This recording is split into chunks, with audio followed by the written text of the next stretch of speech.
Assalamualaikum warahmatullahi wabarakatuh. Bapak dan Ibu sekalian, selamat siang. Kita akan melanjutkan ya materi perkuliahan Metopen Sosek untuk bab 2. Sini adalah bab 2 kita tentang penulisan telaah pustaka. Nanti kita akan saya share untuk materi ini terkait pustaka, terkait teori, kerangka berpikir, dan juga nanti terakhir kita bisa bagaimana cara untuk hipotesis penelitian yang baik seperti apa. Langsung saja untuk selanjutnya ini ada tinjauan pustaka, itu artinya apa? Jadi kalau secara arti, tinjauan pustaka ini adalah peninjauan kembali pustaka-pustaka yang terkait atau review of related literature. Artinya kita membaca kembali pustaka-pustaka yang sudah terbit beberapa bulan sebelumnya atau beberapa tahun ya. Baiknya memang literatur pustakanya tidak lebih dari 5 tahun ya. Maksimal ya bisa sampai 10 tahun terakhir, tapi kalau sudah lewat dari 10 tahun itu sebaiknya jangan dipilih untuk peninjauan pustaka karena sudah terlalu lama dan takutnya memang hasilnya itu sudah tidak update lagi, tidak up to date lagi. Jadi sifat penelitian itu sebenarnya adalah berkembang ya, jadi sesuai dengan keadaan sosial ekonomi masyarakat, sesuai dengan apa yang terjadi pada masa tersebut. Kalau kita melihat pustaka yang sudah terlalu lama, khawatirnya nanti tulisan kita, apa yang kita tuliskan di literatur pustaka kita itu sudah tidak sesuai atau sudah ketinggalan zaman ya. Jadi diusahakan untuk maksimal 10 tahun terakhir itu aja sudah terlalu lama. Kalau yang lebih bagus itu ya tahun terbaru, 5 tahun terbaru, atau bahkan masih tahun sebelumnya ya. Nah, itu lebih bagus. Kemudian untuk relevan, ada relevansi dengan permasalahan penelitian. Jadi harus berhubungan, berkaitan, misalnya permasalahannya, topiknya itu tentang bagaimana efisiensi lahan pasir untuk produksi misalnya jenis semangka seperti itu, atau padi ya kasarannya. Nah itu bagaimana ya, kita mencari pustaka-pustaka yang relevan, berhubungan juga, misalnya penelitian tentang padi di lahan pasir. Jangan terlalu jauh ya penelitian, misalnya satu komoditas padi, yang satunya komoditas kayu jati misalnya, itu kan tidak sesuai. Carilah kedekatan, baik itu kedekatan komoditas atau kedekatan topik tentang intisari permasalahan tentang misalnya efisiensi produksi, ya cari juga penelitian, cari juga pustaka tentang skop efisiensi produksi, skop analisis usaha tani, ya, seperti itu ya. Kemudian untuk kegunaan tinjauan pustaka, apa sih fungsinya tinjauan pustaka? Jadi tinjauan pustaka ini ada 6 kegunaan. Yang pertama adalah mengkaji sejarah permasalahan. Jadi ada sejarah-sejarah permasalahan itu pada zaman lalu atau masa yang lalu itu seperti apa? Apakah permasalahan itu sudah dipecahkan solusinya atau belum? Atau malah sudah ada solusinya tapi masih dirasa kurang, sehingga perlu adanya penelitian lanjutan. Ya, penelitian inilah yang melengkapi bagaimana cara untuk menyelesaikan permasalahan. Yang kedua adalah membantu pemilihan prosedur penelitian. Jadi untuk pemilihan prosedur penelitian ini kita harus melihat juga ya prosedur penelitian kita seperti apa. Kalau penelitian kita studi kasus ya berarti carilah pustaka-pustaka yang memang juga studi kasus. Kemudian misalnya hanya data sekunder, ya cari juga penelitian dengan metode dasar menggunakan data sekunder. Kemudian yang ketiga ada mendalami landasan teori yang berkaitan dengan permasalahan. Jadi ada kaitannya dengan bagaimana kita landasan teori yang berkaitan dengan permasalahan itu, teori-teori apa sih yang sinkron dengan permasalahan yang kita angkat di penelitian. Oh ya, dari tadi untuk saya bicara permasalahan ya, karena penelitian itu harus ada masalah. Jadi masalahnya apa, terus latar belakangnya apa, terus muncul suatu masalah ya, masalah di sebuah penelitian misalnya bagaimana sih meningkatkan produktivitas petani dalam berusaha tani padi organik misalnya. Jadi bagaimana meningkatkan produktivitas padi organik, bagaimana meningkatkan efisiensi produksinya. Nah, itu merupakan permasalahan-permasalahan yang diangkat. Nah, kemudian nanti kita pecahkan dalam suatu runtutan tujuan penelitian, apa saja itu ditulis, dan masing-masing tujuan itu punya metode analisisnya, sehingga nanti bisa diketahui hasilnya bisa diketahui dengan berbagai macam pola teknik analisis data yang sudah yang telah diberikan di perkuliahan di semester sebelumnya. Kemudian yang keempat adalah mengkaji kelebihan dan kekurangan hasil penelitian terdahulu. Jadi dengan adanya kita meninjau pustaka itu hasil-hasil penelitian terdahulu itu kita bisa tahu, oh kelebihannya apa sih, kekurangannya apa. Misalnya kelebihan ini, misalnya peneliti A itu dia sudah sampai meneliti bagaimana sih solusi bagi permasalahan penelitiannya, tapi ternyata di penelitian itu juga ada kekurangannya, misalnya kekurangannya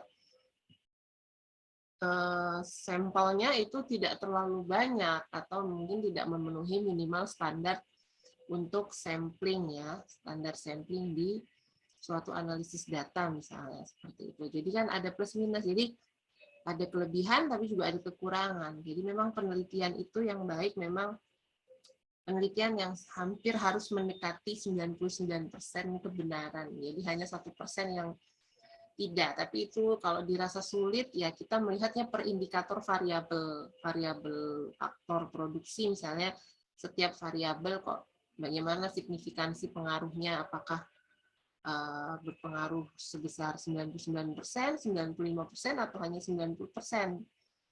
Ya, kita mentolerir itu tingkat error itu hanya 10% tingkat kesalahan ya. Tinggi sekali ya, memang harus seperti itu karena ini karya ilmiah yang memang harus dipertanggungjawabkan kebenarannya dan keabsahannya, kelegalannya, dan juga bagaimana kita bisa bertanggung jawab atas tulisan-tulisan ilmiah kita ya. Terus juga yang kelima adalah menghindari duplikasi penelitian. Jadi penelitian-penelitian yang sudah ada itu jangan sampai diduplikasi, jangan sampai diplagiasi. Sekarang aturannya yang skripsi itu ada tes Turnitin atau plagiasi ya, jika memang dirasa misalnya hanya maksimal plagiasinya itu 25% ya itu masih bisa dimaklumi, tapi kalau sudah di atas 75% bahkan 100% itu sudah tidak bisa ditolerir ya. Jadi itu dinyatakan karya tersebut tidak layak untuk disahkan. Jadi memang hati-hati sekali untuk duplikasi penelitian ini. Kemudian yang keenam, menunjang perumusan masalah. Jadi ada perumusan masalah penelitian, dilihat dari latar belakang, kondisi, lokasi, komoditas, apa yang bisa diceritakan menjadikan latar belakang suatu penelitian, kemudian dikerucutkan menjadi sebuah identifikasi masalah, kemudian masalah tersebut dirumuskan, kemudian ditulislah dalam suatu perumusan masalah. Ada nomor perumusan masalah 1, 2, 3 misalnya, atau 4. Kemudian baru kita tulis tujuan penelitian kita apa sesuai dengan perumusan masalah yang telah kita kemukakan sebelumnya. Kemudian di sini ada sumber pustaka. Jadi kalau sumber pustaka itu banyak sekali ya, Bapak dan Ibu. Jadi nggak cuma jurnal, tidak cuma buku, tidak cuma seminar, ya tidak cuma internet, ya sekarang ini semua sumbernya dari internet saya rasa, tapi tidak semua ya, tidak boleh misalnya internetnya itu 70% atau 80% ya, deskripsi itu tidak boleh. Nah, ada ini proporsinya masing-masing ya, sekitar 10% masih bisa ditolerir, tapi jangan sampai internet ini mengambil peran yang sangat besar di pustaka Bapak dan Ibu sekalian, karena tidak bisa, kadang kurang bisa ditelusuri ya, telusuri sebenarnya sumber awalnya dari mana kalau hanya mengutip-ngutip dari internet. Kecuali kalau dia memang hasil jurnal itu merupakan sahih ya untuk hasil penelitian, sudah diuji valid dan reliable-nya, terus diuji analisisnya, terus diinterpretasikan. Nah, itu kan artinya sudah memenuhi tahap-tahap persyaratan untuk dipublikasikan sebagai karya tulis di sebuah jurnal. Jadi saran saya nanti kalau ingin mencari pustaka, carilah jurnal-jurnal ilmiah ya. Kemudian indeks ya, selanjutnya ada istilah indeks. Jadi kalau indeks itu sebenarnya dalam telaah pustaka ini merupakan judul-judul buku yang disusun berdasarkan deskripsi utama masing-masing buku, tetapi tidak menyediakan abstraknya. Jadi misalnya indeks internet akan ditampilkan sebagai misalnya dalam internet itu kan ada kepala berita internet atau heading, ada proxy servernya. Kemudian heading atau kepala berita itu memberikan informasi pada kita buku mengenai internet. Ya, jadi hal utama yang dibahas itu intinya adalah proxy server, tapi heading-nya atau kepala beritanya itu adalah buku ya, buku mengenai internet. Kemudian di sini selanjutnya ada review. Bedanya apa tadi dengan indeks? Review adalah tulisan, ya tulisan yang mensintesis karya-karya atau dia menerjemahkan lah karya tulisan orang lain atau buku yang pernah ditulis dalam suatu periode waktu tertentu. Tulisan ini disusun berdasarkan topik dan isi. Jadi dalam review biasanya penulisnya memberikan perbandingan dan bahkan juga kritik terhadap buku atau karya yang direview oleh yang bersangkutan. Jadi misalnya kadang kalau penulis itu mereview ya buku apa yang saya baca. Ya, jadi tujuannya agar pihak pembaca itu punya kesimpulan alternatif ya. Ada pandangan berbeda, ada sesuatu dimensi yang lain. Ya, misalnya buku tentang karya sastra Jawa misalnya diterbitkan bukunya oleh sastrawan Jawa, tapi direview kembali oleh dosen pertanian misalnya, itu menjadi sebuah wacana yang baru ya. Jadi artinya dari buku ya, mensintesis karya-karya atau buku yang pernah ditulis. Nah, kemudian jurnal. Nah, kalau jurnal ini lebih cocok ya untuk skripsi karena apa? Memang tulisan-tulisannya itu dalam satu bidang disiplin ilmu yang sama. Misalnya kalau kita di bidang ilmu pertanian, carilah jurnal-jurnal pertanian dengan topiknya sosek ya atau agribisnis. Karena kalau jurnal pertanian ada juga pertanian murni ya, lebih ke agronomi, lebih ke teknis itu ya kita mencakup, tapi kita lebih fokusnya ke bidang ekonomi ya, sosial dan ekonomi. Kemudian kegunaan utamanya dapat digunakan sebagai sumber data sekunder karena pada umumnya tulisan-tulisan di jurnal merupakan hasil penelitian, jadi sudah bisa dipertanggungjawabkan ya. Terus untuk bahan kutipan untuk referensi dalam penelitian kita sebagaimana buku referensi. Kemudian untuk buku referensi ini berisi tulisan yang umum dalam disiplin ilmu tertentu. Jadi namanya juga buku ya. Jadi ada referensi buku tentang budidaya tanaman hortikultura, budidaya tanaman semusim, ya seperti itu, atau budidaya tanaman perkebunan. Jadi memang ada baiknya kita memilih buku yang bersifat referensi. Ya, jadi kita ada pandangan-pandangan yang menyeluruh ya, dilihat tambahan untuk referensi kita dalam menulis skripsi. Kemudian ada buku referensi yang baik. Ya, jadi buku referensi yang baik itu seperti apa? Jadi berisi tulisan yang mendalam mengenai topik tertentu dan disertai dengan teori-teori penunjangnya, sehingga kita akan dapat mengetahui perkembangan teori dalam ilmu yang dibahas dalam buku tersebut. Bagaimana caranya? Cara pencarian pustaka ini sekarang lebih banyak online ya, karena sekarang zamannya sudah internet, sudah big data zamannya, jadi orang-orang sangat banyak sudah semua perpustakaan saja perpustakaan online. Terus kalau manual ya ke perpustakaan atau mencari data langsung ke BPS. Ya. Kemudian selanjutnya ada tinjauan pustaka.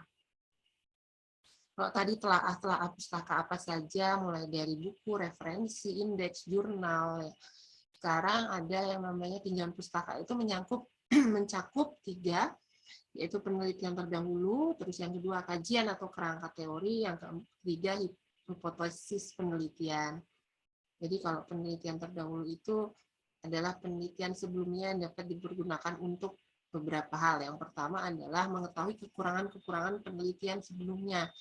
Jadi dengan membaca penelitian terdahulu, kita bisa tahu kekurangan-kekurangan penelitian sebelumnya apa. Oh, ini kok tidak ada alat analisisnya ya. Oh, ini kok kuesionernya tidak diuji dulu ya sebelumnya. Oh, ini kok samplingnya nggak jelas ya. Nah, itu kita bisa tahu dengan membaca penelitian terdahulu. Kemudian yang kedua, mengetahui apa yang telah dihasilkan dari penelitian sebelumnya. Apa hasilnya? Biasanya kan kita cari kalau ada judul penelitian, oh ini ketemunya kesimpulannya apa ya? Biasanya kalau saya langsung cari itu, misalnya ada judul apa, terus tujuan kayak apa, terus saya langsung cari kesimpulannya kira-kira dapatnya apa ya. Itu kita tahu penelitian ini apa hasilnya apa dari penelitian terdahulu. Kemudian mengetahui perbedaan dengan penelitian sebelumnya ya. Jadi ya bedanya apa?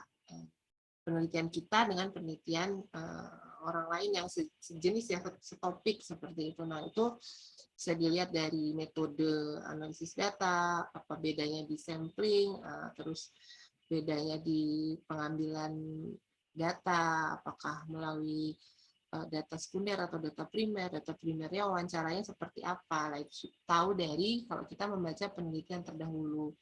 Kemudian penyajiannya seperti apa? Penyajian penelitian terdahulu dalam laporan penelitian, dalam hal ini skripsi itu bisa dalam bentuk paragraf, terus yang kedua bentuknya matriks. Ya, jadi ada beberapa bentuk.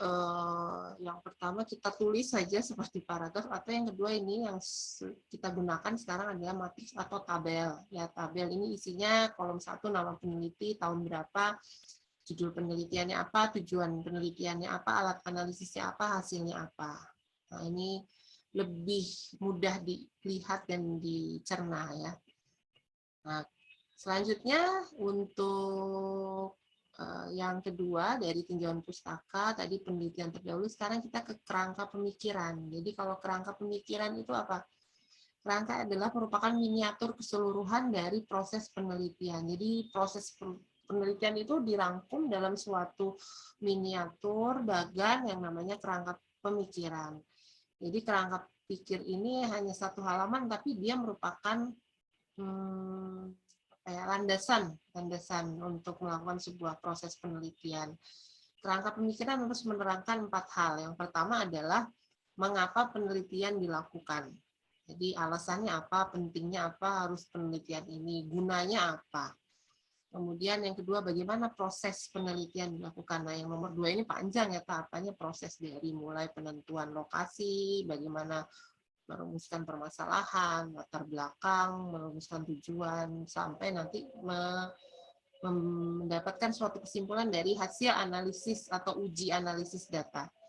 Kemudian yang ketiga, apa yang akan diperoleh dari penelitian tersebut? Manfaatnya apa saja bagi peneliti, bagi pemangku kepentingan, pemerintah, bagi peneliti yang lain nanti ya, bagi peneliti selanjutnya itu apa? Kemudian yang keempat, untuk apa hasil penelitian diperoleh? Untuk apa? Ya, misalnya digunakan untuk salah satu bahan pemikiran dalam proses perencanaan pembangunan suatu daerah misal, atau untuk proyek, ya, suatu proyek itu hasilnya digunakan untuk itu, bisa dituliskan. Kemudian ada kerangka teoritis. Nah, jadi kalau kerangka teoritis di sini misalnya kita secara teori kita membuat kerangka berpikir dulu secara teori.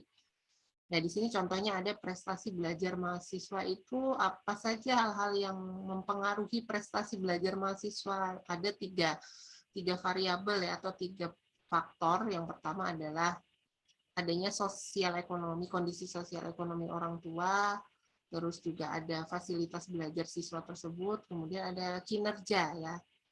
Nah, ini kan nanti pola pikirnya adalah kalau sosial ekonomi orang tuanya itu mampu, otomatis orang tua tersebut akan memberikan fasilitas belajar yang sangat lengkap kepada anaknya. Nah, fasilitas belajar yang lengkap ini juga akan mendukung kinerja belajar atau kinerja berpikir, kinerja untuk mengerjakan segala sesuatu tugas di sekolah atau di kampus misalnya, yang akan nanti mempengaruhi prestasinya.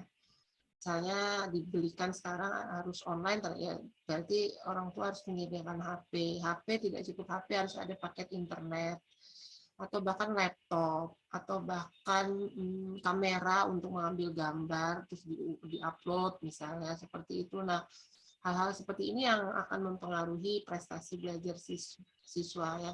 Ini salah satu contoh saja bagaimana hubungan teori-teori antara teori konsumen itu sosial ekonomi, orang tua itu anggap saja itu teori konsumen ya, karena ada pola perilaku di dalamnya, kemudian ada kebutuhannya apa ya, teori kebutuhan dan teori harapan. Jadi berkaitan dengan kebutuhannya itu fasilitas, ternyata butuh sarana dan prasarana belajar yang memadai, kemudian harapannya apa, harapannya ya kinerjanya bisa meningkat, dan nanti kalau kinerja belajar meningkat itu prestasi belajar siswa juga akan nilainya akan mengalami peningkatan.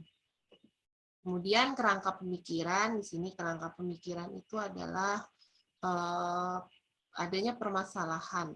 Jadi di sini ada bagan-bagan, ada kotak-kotak yang terpisah, dan itu landasan berpikirnya adalah ini melihat dari arah tanda panah ini, arah tanda panahnya yang ke kanan, ada yang ke bawah, ada yang ke atas. Nah ini bagaimana permasalahannya? Ini kita misalnya mengangkat sebuah permasalahan penelitian ya, apa saja sih identifikasi masalah di penelitian itu? Yang pertama adalah krisis ekonomi misalnya, terus persaingan yang ketat dan selera konsumen yang senantiasa berubah. Kemudian ada strategi pemasaran, pelayanan, harga, kelengkapan, borang, dan promosi. Nah, hal ini menimbulkan berbagai pertanyaan penelitian ya. Misalnya pertanyaannya, apakah terdapat dari pemasaran dan teori ini maksudnya teori yang kotak kedua ini ya, strategi pemasaran, teori harga, dan yang lain-lain ini menimbulkan apa yang situasi permasalahan yang ada di lapangan, yang the real sebenarnya dengan teori yang sudah ada, kita klopkan, kita perlu merumuskan suatu pemikiran dalam bentuk pertanyaan-pertanyaan. Nah, ini apakah misalnya terdapat pengaruh pelayanan, harga, kelengkapan barang, dan promosi terhadap keputusan pembelian. Terus variabel manakah yang memiliki pengaruh terbesar terhadap keputusan pembelian. Nah, ketika sudah dirumuskan pertanyaannya, di sini ada yang namanya analisis data. Ya, analisis data itu bisa menggunakan uji regresi, bisa uji F dan uji T. Kemudian pengaruh pelayanan, harga, kelengkapan, dan promosi terhadap keputusan pembelian ini merupakan hasilnya. Nah, bagaimana kesimpulannya setelah dianalisis datanya? Itu bagaimana pengaruhnya? Terus variabel yang paling berpengaruh terhadap penjualan itu apa? Apakah variabel pengaruh pelayanan, atau variabel harga, atau kelengkapan barang, atau variabel promosi? Yaitu dijawab melalui analisis data atau diuji terlebih dahulu. Kemudian lanjut ke terakhir ya, bagian pustaka, yaitu hipotesis. Jadi ada hipotesis itu merupakan jawaban sementara. Jadi ada jawaban sementara yang hendak diuji kebenarannya. Kemudian tidak semua penelitian memerlukan hipotesis. Penelitian bersifat eksploratif dan deskriptif itu tidak perlu hipotesis. Jadi memang tidak semua harus dihipotesiskan. Seperti misalnya ada penelitian deskriptif, misalnya untuk topiknya tentang strategi alternatif pemilihan strategi pengembangan, strategi pemasaran, itu tidak diperlukan sebuah hipotesis. Kalau hipotesis itu ada uji analisisnya. Kemudian manfaatnya apa? Yang pertama menjelaskan masalah ya, yang jelas masalah penelitian, kemudian menjelaskan variabel yang akan diuji, kemudian pedoman untuk memilih metode analisis data, dasar untuk membuat kesimpulannya. Jadi ada manfaatnya banyak sekali ya hipotesis ini, sampai dasar membuat kesimpulan. Contohnya ada pengaruh positif, misalnya di sini ada hipotesis yang tertulis seperti ini. Ada tidak pengaruh positif yang signifikan pemberian insentif lingkungan kerja dan kepemimpinan terhadap semangat kerja karyawan PT Agrolestari.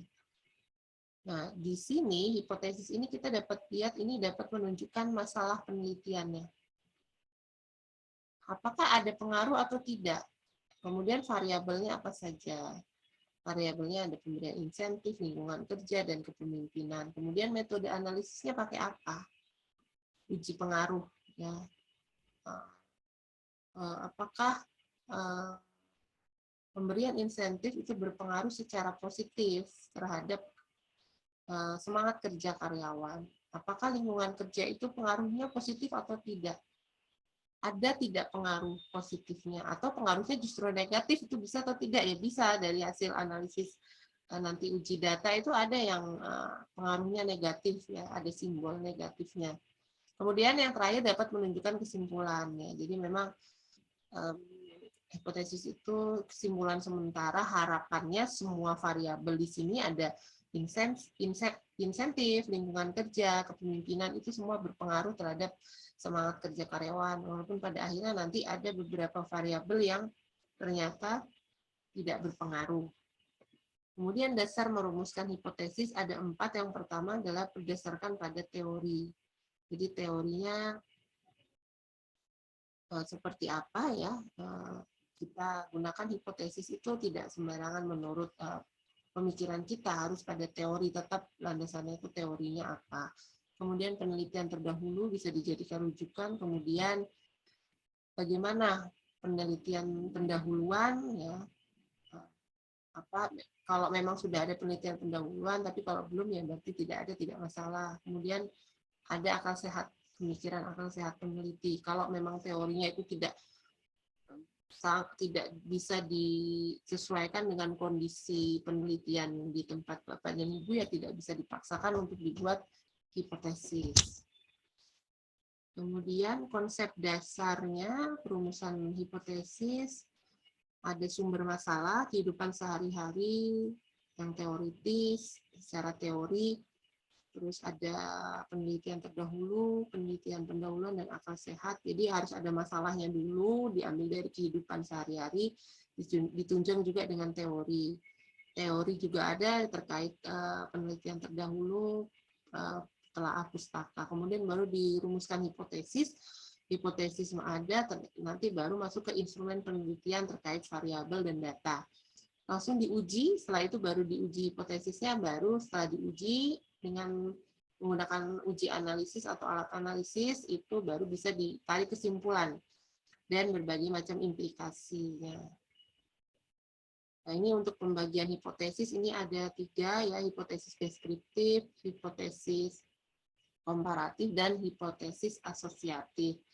Jadi kalau hipotesis deskriptif ini, misalnya layanan rumah sakit Permata tidak memuaskan, atau kinerja keuangan Bank BRI baik, atau semangat kerja karyawan PT Telkom tinggi. Nah, ini deskriptif ya. Kalau komparatif ya ada perbandingan, dibandingkan dengan misalnya tadi BRI dibandingkan dengan Bank Danamon, rumah sakit A dengan rumah sakit B ya. Terus PT Telkom dengan Indosat, ada 2 kondisi yang bisa dibandingkan. Kemudian untuk hipotesis ketiga itu tipenya asosiatif. Jadi kepuasan pasien berpengaruh signifikan terhadap apa? Loyalitas pasien. Jumlah nasabah berpengaruh terhadap kinerja keuangan Bank BRI, atau semangat kerja karyawan berpengaruh positif terhadap apa? Produktivitas karyawan. Kalau tadi yang deskriptif kan hanya semangat kerja tinggi, kinerja baik. Nah, kalau yang asosiatif dia ada sebab akibat ya. Karena jumlah nasabahnya tinggi, maka kinerja keuangan Bank BRI jadi baik gitu. Jadi ya seperti itu untuk asosiatif. Kemudian selanjutnya dalam sebuah penelitian hipotesis dapat dinyatakan dalam beberapa bentuk ya. Yang pertama adalah hipotesis nol dan hipotesis alternatif, H0 dan HA. Jadi hipotesis nol itu merupakan hipotesis yang menyatakan hubungan atau pengaruh antar variabel sama dengan nol. Jadi atau dengan kata lain tidak terdapat perbedaan. Jadi tidak ada hubungan, tidak ada pengaruh, ya. Jadi tidak terdapat perbedaan. Yang kita inginkan ya HA ini, hipotesis alternatif itu ada perbedaan, ada hubungan atau pengaruh antar variabel yang tidak sama dengan nol, atau dengan kata lain terdapat perbedaan, hubungan, atau pengaruh antar variabel, merupakan kebalikan dari hipotesis nol. Nah, jadi yang kita harapkan di sini ya hipotesis alternatifnya diterima dan hipotesis nolnya ditolak. Kemudian ciri-ciri hipotesis yang baik seperti apa? Yang pertama dinyatakan dalam kalimat yang tegas. Jadi ada misalnya yang jelas dan tidak jelas di sini bisa dilihat nih. Jadi upah memiliki pengaruh yang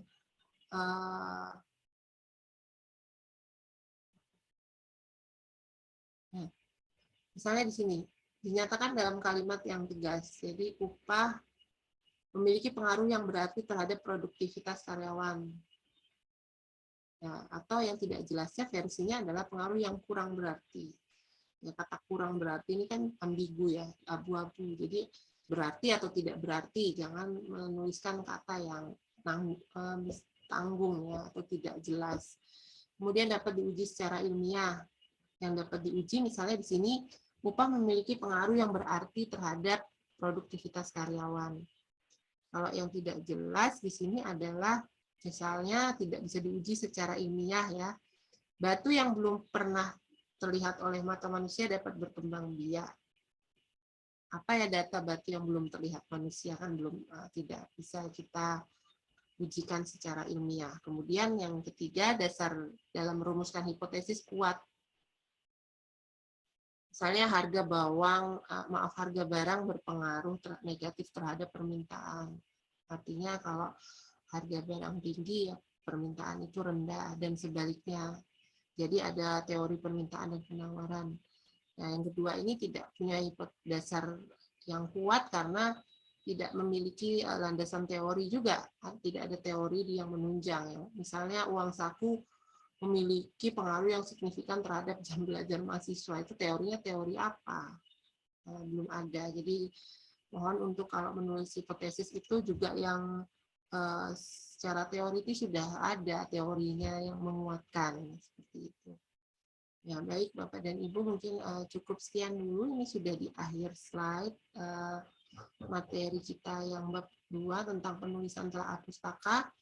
Silakan dipelajari untuk nanti bisa kita diskusikan. Kalau ada pertanyaan-pertanyaan bisa disampaikan di grup ya terkait bab 2, apa-apa saja yang sudah dibahas di telaah pustaka kaitannya dengan beberapa jenis pustaka. Yang pertama mulai dari penelitian terdahulu, kajian atau kerangka teori, dan hipotesis penelitian.